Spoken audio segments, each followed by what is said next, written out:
Welcome back, everyone, to the American Superbike Show. I'm your host, Stitch Turner, and today we have a treat for your ears with some more beautiful noises coming from a racetrack, and this time from Road Atlanta, Turn 10. But before I get to that, I want to at least acknowledge some, news of the week, and it's mainly to let you know that there's been more Mini Cup qualifying rounds that have been announced. And I tell you all about these things, not just in case you have, a kid or a young person that's interested in developing themselves to becoming the next, Nikki Hayden, but maybe you want to just go. I'm not going to lie. I like going to the South Florida Mini GP rounds. You got to pack your own food because there's no concessions, and make sure you bring plenty of water because that sun is hot. But let me tell you, anytime that you can go to the track and watch bikes run around and compete, it's a good day. So if you happen to be in Ohio, where the Ohio Mini Road Racing League is going to have two Mini Cup qualifiers, one of them at G&J Cartway at Camden, Ohio on May 24th, and another one in Atkins Speed Center in Port Washington, Ohio on June 28th. Or if you happen to be in Colorado, where the Rocky Mountain Mini Moto is going to have one at Grand Junction Speedway on May 17th. Or down in Texas, where Texas Mini Cup is going to have two qualifying races. Both of them are going to be at Kart Moto in Cresson, Texas, and they're going to be on May 23rd and 24th, back-to-back days. If you happen to just be nearby, I can't stress enough to just go. There's no reason not to. There is a little bit of actual news for the week as well, with Moto America raising the rev limit for Harley Davidson and baggers. We're not really going to discuss that much today because we still have, quite a few weeks before their next round. And nope, today we're just gonna listen to some beautiful bikes go by. And where are we going to do this from? Well, on Friday morning when I got to Road Atlanta, I packed up plenty of food and snacks and water and everything, and I hiked on out to Turn 10. Now, Turn 10 comes at the end of the long back straight, the fastest parts of the track. And the riders, they come down this hill, hard braking, into this left-right chicane, and it's turns 10A and 10B. Now, a lot of you know that when you're coming into a turn, you have those brake markers. And on in this part of the track, on the right-hand side for the riders, is where those brake markers are, up against the catch fence, and 100 feet, 200 feet, 300 feet to the apex. And in this case, at the 300 foot to the apex sign, right underneath it is where I clip my microphone. So as they come roaring down the back straight and down the hill and downshifting into the turn is when they go right by the microphone, and then you can catch them weave through the chicane and then get back on the gas going up the hill towards the Fox Factory Bridge and underneath it. And in some of the bikes you can still catch the noises as they go down the hill on the other side. The first one we're going to, couple of things before I still get any further into this. Number one, I wanted to say that I had an idea of what I wanted before I did this the last time at Daytona, but I don't think I put a good plan in place on how to execute it and present this like I wanted to. I managed to put out something anyways, but it really just did not meet my expectations of what I was trying to deliver. This time I had a much better plan in place, and let me tell you, I think I did a hell of a job this time. Not to pat myself on the back or anything, but this time I think I got it right. And the other thing is, as part of that, is I'm going to introduce each one of the separate recordings individually this time, rather than just kind of lay it all out for you at the beginning of the episode and just let it all play and kind of you have to guess from there. No, I'm going to go ahead and introduce the first one, and then I'll be back to say what the next recording is, and so on and so forth. So with all that being said, our first recording is going to be BTR. Yep, the Royal Einfeld Continental GT650s for the Build Train Race program. They were the first bikes on track on Friday morning when I made this recording, so might as well be the first one on the episode as well. I'm pretty much just going to present them in the order that they made it out on track. These bikes were a little bit quieter than I was expecting, but I went ahead and did it anyways, and I didn't adjust. I adjusted nothing as far as volume or pitch or did not edit these recordings at all beyond just where it started and where the recording finishes. So, with all that being said, let me go ahead and get it rolling. We're going to kick things off with BTR.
So that was about 3 minutes of the Bikes of Build Train race. Next out on track for that morning was the Talent Cup bikes, these Kramer APX 350 MAs. And as they downshift into the corners, like just the burbles and the backfires that kind of seems to come out of all their exhaust was just, it was entertaining to listen to. And like the BTR recording, this one's not going to be terribly long, and that's mainly because I don't try to dwell on the classes where there's not a lot of variety between the sounds, especially like a spec class like for Talent Cup and BTR. Like all the bikes sound the same, so you kind of get a good idea pretty quickly. So all right, well, next is going to be Talent Cup.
So that was the sounds of Talent Cup. Now, after Talent Cup came Twins, was the next one on track. Now, since that was a class that I've already recorded at Daytona, plus the fact that a lot of the bikes sound the same, I went ahead and decided to just skip that recording for this round.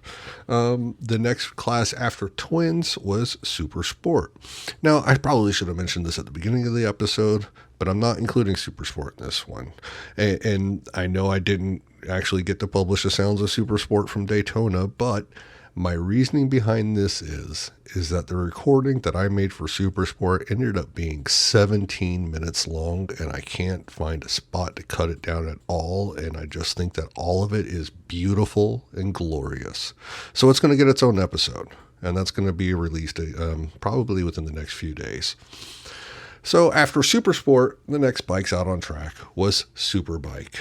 And let's see here. This is one, I don't know why, but for this class in particular, I'm just vague. I vividly remember that the first bike that comes to us, this is the opening of the session. It's the first 10 minutes. And the first bike that you will hear is Matthew Skoltz on a Yamaha R1. After that, I mean, it's your guess, but you can still tell the different sounds between the Ducatis versus the high revving Suzukis and BMWs, and then the Yamahas with their cross plane cranks and their funky sound. So let's go ahead, and you know what? You don't want to hear me talk about it anymore. Let's just listen in.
So that was Superbike. And then the final class that was out there that morning was King of the Baggers. Now, that was another one. I did record baggers at Daytona, but to be honest with you, that was the one that the most where like I had to edit it so much that I think it kind of sounded like crap.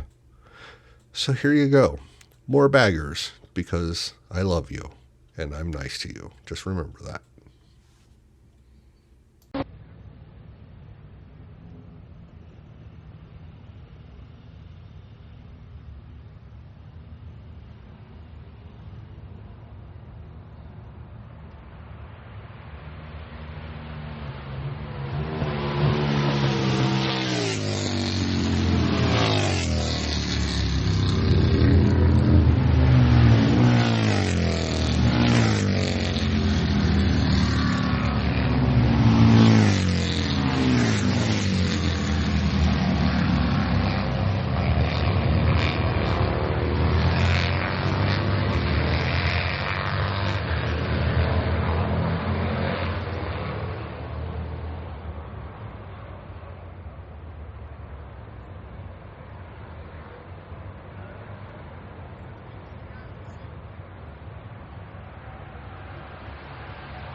And there you have it. That is the sounds of Road Atlanta from Turn 10A.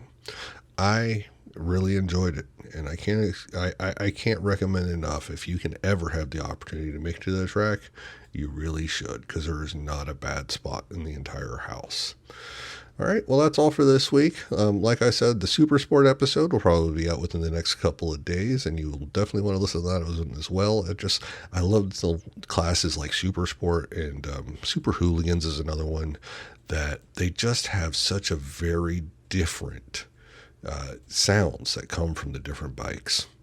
All right, well, that's all for me this week. Until next week, please just take care of each other.